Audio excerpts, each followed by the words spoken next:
آپ دوسرے کے کھیت میں نماز نہیں پڑھ سکتے ہیں جناب. یہ کھیت ہے بغل میں، مسلمان ہی کا ہے، نماز کا ٹائم ہو گیا ہے، آپ کو اس کھیت کے مالک سے اجازت لینا پڑے گی کہ نماز کا وقت ہو گیا، میں یہاں نماز پڑھ لوں. میں جانتا ہوں کہ وہ کچھ نہیں کہے گا، لیکن پھر بھی آپ کو اجازت لینا پڑے گی، کیونکہ نماز پڑھنا عبادت ہے، اور عبادت کسی کی بھی زمین پر بنا اس کی اجازت کے نہیں آپ پڑھ سکتے ہیں. میرے بھائیوں تصور کریں آپ، اسلام یہ کہتا ہے کہ جس کی زمین ہوگی اس کی زمین پر آپ کو اجازت لینا پڑے گی. حضرت محمد رسول اللہ صلی اللہ علیہ وسلم نے جب مسجد نبوی کی بنیاد ڈالی اور مسجد نبوی بن کر تیار، لیکن اس کو بڑا کرنے کے لیے آپ کو اور زمین کی ضرورت پیش آئی. جب اس بھر گئی تو بڑی کرنے کے لیے تو آپ نے زمین خریدی 2 یتیم بچوں سے. ان بچوں کے ماں باپ نہیں تھے، آپ نے ان 2 یتیم بچوں سے زمین خریدی. ان یتیم بچوں نے زمین دے دی. لیجئے اللہ کے رسول، میں خوشی سے یہ زمین دے رہا ہوں. ہاں ہاں ہاں، دیکھیے میں خوشی سے زمین دے رہا ہوں، اس جگہ پر مسجد بنائیے، میں اپنی طرف سے یہ زمین دے رہا ہوں. اللہ کے نبی نے فرمایا نہیں، پیسہ بتاؤ. اللہ کے نبی میں خوشی سے دے رہا ہوں اور آپ پیسے کی بات کر رہے ہیں. آپ نے کہا نہیں، قیمت بتاؤ، بغیر قیمت کے تمہاری زمین نہیں لی جائے گی. انہوں نے کہا اللہ کے نبی کیا ثواب پانے کا حق مجھے نہیں ہے؟ اللہ کے نبی نے کہا تمہیں ثواب ملے گا لیکن قیمت بتاؤ. کہ اللہ کے نبی جب قیمت ہی لے لوں گا تو ثواب کہاں؟ فرمایا اللہ نیت کے مطابق تمہیں ثواب دے گا، کیونکہ تمہاری نیت تو ہے فری میں دینے کی، لیکن میں پھر بھی قیمت دوں گا، اس نیت پر تمہیں ثواب ملے گا. انہوں نے کہا اللہ کے نبی پھر آپ خوشی سے جو دینا چاہے دے دیں.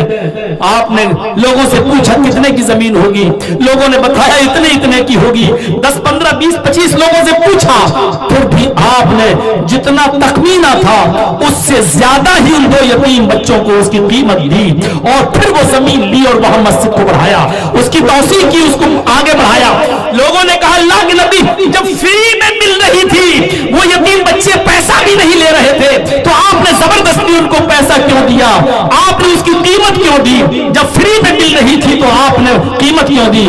فرمایا اس لیے تاکہ کوئی آگے آنے والے نسل، آگے آنے والی قوم یہ نہ کہہ سکے کہ دیکھو محمد نے یتیم بچوں کو بے وقوف بنا کر، ثواب دکھا کر، ان کو ہری ہری باتیں بتا کر ان کو بہکا لیا اور یتیم بچوں کا حق مار لیا. ان یتیم بچوں کا حق مار کر مسجد نبوی بنائی گئی ہے تاکہ بعد میں آنے والے لوگ یہ نہ کہیں اس لیے میں نے یتیم بچوں کو ان کی زمین کی قیمت دی ہے، تاکہ کوئی یہ نہ کہے کہ محمد نے یتیم بچوں کا حق مار لیا ہے. یہ ہے مسجد، مسجد کی وسعت، یہ مسجد کی اہمیت. یتیم بچے اپنی مرضی سے دے رہے ہیں، لیکن محمد رسول اللہ اس کے بعد بھی ان کو قیمت دے رہے ہیں تاکہ کوئی یہ نہ کہہ سکے کہ محمد رسول اللہ نے حق مارا ہے. میرے بھائیوں جب آپ نے یتیم بچوں کی زمین فری میں نہیں لی ہے جبکہ وہ دے رہے تھے، تو غیر مسلموں کے مندر کی زمین پر، چرچ کی زمین پر، گرجا کی زمین پر ہماری مسجد کیسے بنائی جا سکتی ہے اور اس میں ہماری نماز کیسے ہو سکتی ہے؟ حضرت عمر نے گرجا میں اس لیے نماز نہیں پڑھی کہ بعد میں آنے والے لوگ کہیں اس کو مسجد نہ سمجھنے لگے اور اس کو ڈیمولائز نہ کرنے، اس کو توڑ نہ دیں اور اس جگہ مسجد نہ بنا لیں. یہ ہمارا اتہاس رہا ہے، یہ ہماری ہسٹری رہی ہے، یہ ہماری تاریخ رہی ہے. میرے بھائیوں اب میجورٹی ہے آپ کی، جو کہنا ہو کہہ سکتے ہو، اب جو ہونا تھا وہ تو ہو ہی چکا ہے. کہنا یہ چاہتا ہوں کہ دوسروں کی عبادت گھروں کی حفاظت کرو گے تو آپ کی بھی عبادت گاہ کی حفاظت ہوگی.